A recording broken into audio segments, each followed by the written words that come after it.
আসলে প্রবাসী ভাইদের জন্য আমি খুবই লজ্জিত ভাই, কারণ হচ্ছে যে ইরাক থেকে আমাকে একটি ভাই ঈদে সালামি দিছিল।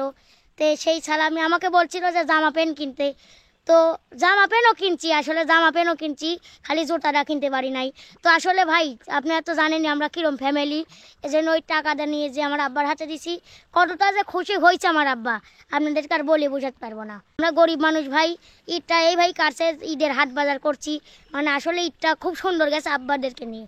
আর যদি মার্কেট করতাম তাহলে আমি একলাই করতে পারতাম।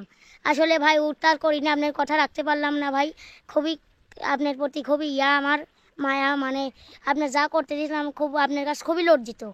আব্বা মাকে নিয়ে হাট বাজার করছি এবং ঈদটা খুব ভালো ভাদিছি।